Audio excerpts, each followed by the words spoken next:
Thank you so much for being here this evening. I know that a lot of you want to talk with Jim Ryun and talk to our inductees. They'll be hanging around once we're done here, so if you want to grab an autograph and things like that, there'll be an opportunity. So again, we certainly appreciate your being here for this very special night for the running community here in Greater Cincinnati. And now it's my privilege to introduce to you our keynote speaker of the evening, Jim Ryun. And I had mentioned earlier that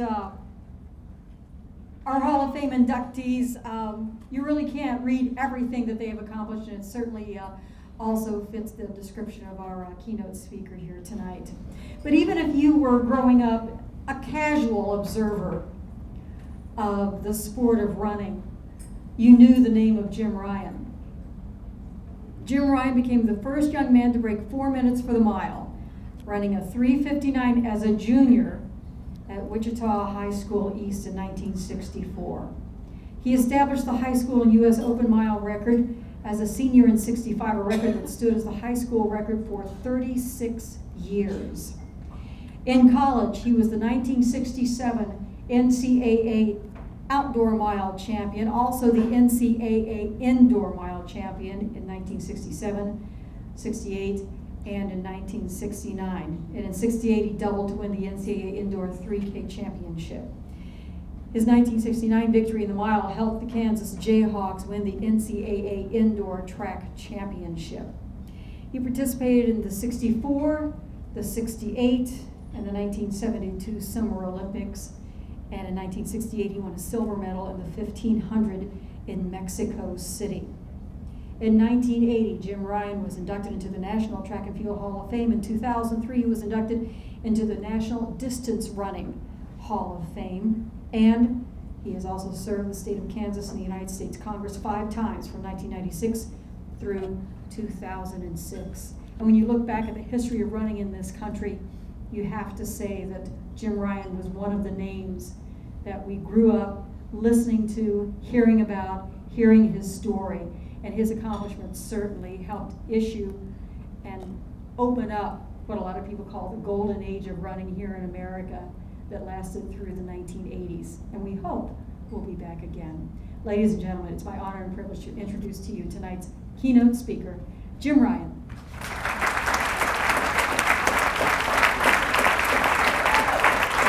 All right. Wow. You know, when I listened to all that, hard to believe that it actually happened to me. By the way, I want to make sure you can hear me in the back. You need more volume. How do I do this? That way we'll eliminate the problem. We'll just pick that up. But thank you all for being here. And as I listen to these stories up here, aren't they remarkable? You know, I mean, boy, what a great group, wonderful accomplishments. You know, I can't help but think back a little bit on my career. You don't get there by yourself. You have some wonderful accomplishments, but there's always been someone who has helped along the way, and I'm going to share a little bit of that with you. But I want to do a couple of things before I do that. First of all, I want to introduce some relatives that are here. I have my wife's cousins, John and Ann Keene, over here. Can you just wave and say hi to them, everyone there? I gave Steve a little bit of a heart attack yesterday because we just finished our last running camp in Colorado. We finished up at Greeley at Northern Colorado University. And we had a little trouble getting out of Denver, which should take about 2.5 hours when I called him and I said, Steve, my flight's been canceled. I can get there at 1:30 today. And then only by the grace of God, we found another flight. I went through Dulles Airport and ended up here about midnight last night. So we did make it. And other than giving you a heart attack, I'm really glad to be here. And Chris, you get your husband back after this, right? So thank you both. It's really Steve's idea to really put this together, and it's been a remarkable journey for all of you, and I really want to thank you for being here. I have one other person I want to introduce. Back at table 23, Michael, stand up. Can you wave a little bit?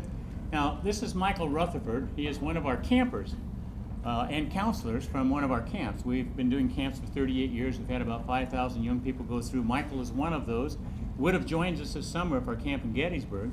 However, he has a commitment to Roxy, and so he had to finish that up when he was not able to join us. So I'm thrilled to be here. And you know, if I were to show you a video up here, one of my races, I want to tell you a little bit of a story about it. First of all, if you had spent any time with me at all, you would know that I have a little bit of a loss of hearing. In fact, I've lost about 50% of my hearing when I was a child. I lost it as a result of having the measles, and it's created certain problems along the way. And if you've run with me, you'd know that I had a problem with balance because I tip over pretty easily. So along the way, I've done some work with hearing impaired children because I grew up as a hearing impaired child.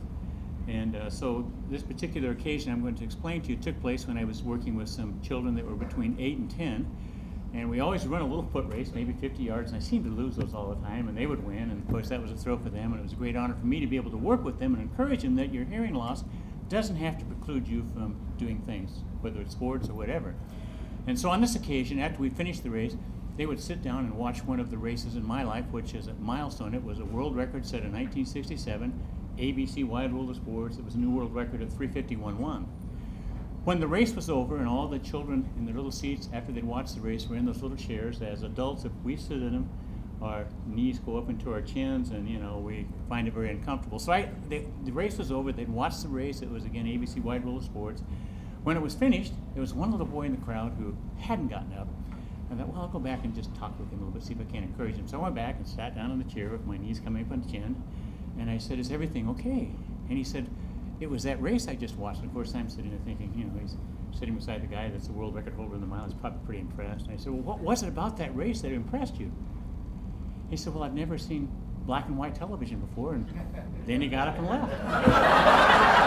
So I am dated material. It was last century. But it was a very special time. In fact, I was quite surprised a few years ago when ESPN chose me as the high school athlete of the century over Tiger Woods and LeBron James.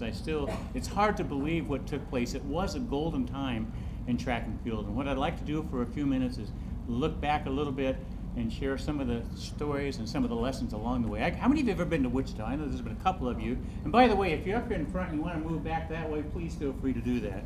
So I know there's some that have been to Wichita. There's a couple in here, I think, that had their hand. There's one back there, a few here. What did you see in Wichita? Not much. I'm not exactly a PR guy for Wichita, Kansas, but it was a great place to grow up. The wind blows from the north and from the south, and it you know, it's flat and full of wonderful people. But that's where I grew up. My father worked at the Boeing Aircraft Company. My mom worked at Sears and Roebuck. So I had a lot of time at home as a little boy growing up. And I was one of those guys that was gifted with a hearing loss, but a great imagination. I'd come home from school, and since my parents were on the 5-year program, my brother was 5 years older, my sister was 5 years younger, I had a lot of time. And so it was in the early days of television. Again, I know I'm dating myself. And my first show at 3 o'clock after school was out was Howdy Doody. Anybody remember? Few remember Howdy Doody. I see a few hands, the older generation. But my favorite show came right after that. It was the old black and white series of Superman. And you may be asking what was so special about it. I will tell you.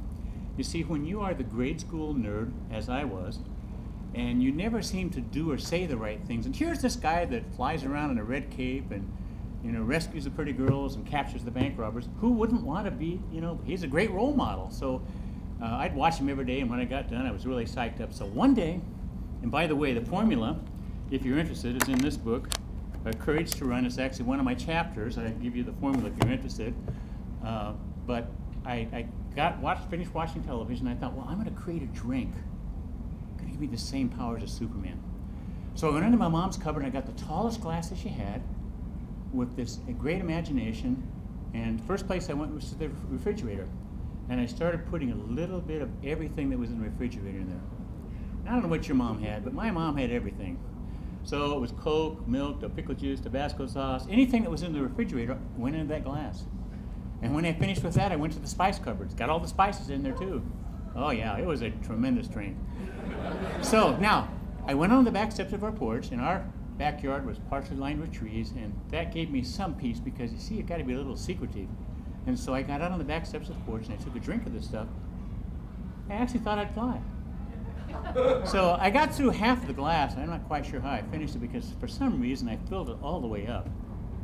I drank about half of that and nothing happened. So the second time I drank the rest of it, and this time I checked to make sure none of the neighbors were watching, and then I very carefully put my hands up over my head, ready for that initial flight.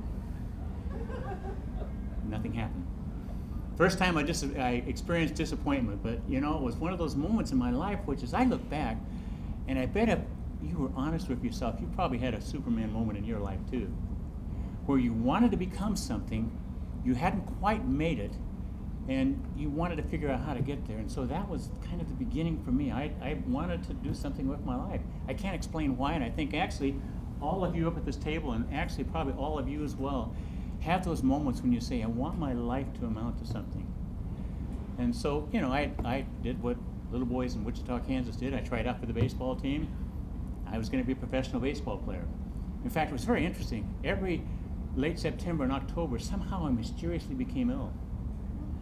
Right around the time of the World Series. And I'd stay home and watch the World Series, and I'd mysteriously get well as soon as the series was over and back to school. And so I tried out for the baseball team. This is my experience in baseball. I went from the outfield to the infield to the bench. I was cut from the team, and it was the church baseball team. Not exactly a stellar start. Looking back at your NBA experience in high school, you were hoping to be a great NBA star. I had that as well. I was 6'1", which was then tall in junior high. 7th grader, entered school, junior high, and the gym teacher happened to be the basketball coach, and so he looks at me and said, you're coming off of basketball. I was just thrilled to be, you know, recognized and acknowledged, and because I spent a lot of time practicing on my father's basketball goal. He put it up over the garage, and man, I had some great layup shots, and you know, I knew they were going to win the basketball game. So we start practice, first day of practice. Halfway through practice, the coach comes up and he said, I'd like to have a meeting with you in my office after practice. And of course, my imagination went wild. That's right, MBA, big bank account, big letters, you know, Ryun, and you know, big letters. And then I went into his office, and if you've ever had a conversation start with this kind of question, you know it's not going to arrive at the destination you hope for. He said, now Jim, he said, now I wonder if you've noticed there's a difference in the way you play basketball and the way the others play.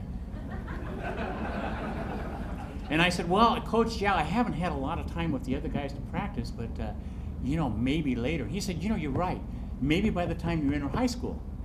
So he wanted to get me out of the way as quickly as possible. And so when I finished with my shower, he said, come hang with Singlet on the door, and I'll see you back in the gym class. And so my days in sports were not going exactly well. And I'm sure you all have had those experiences too. And this is what I share with the young campers. You're not always going to have a stellar start, but hang in there, because God has a plan for your life. I was going to church at this time in my life, and I'd go to bed at night and I'd say, dear God, if you look at my sports resume, not exactly going well. And if you've got a plan, I hope it's in sports, because I'd like to sign up and be a part of it. So if you really have a plan for my life, I'd like for you to help me out some. And that prayer was repetitious. I'd say it almost every night. I'd go to bed and say, help. You know, it hasn't gone well today. Now in junior high, I had one other sport I could try out for in Kansas. It was junior high track and field.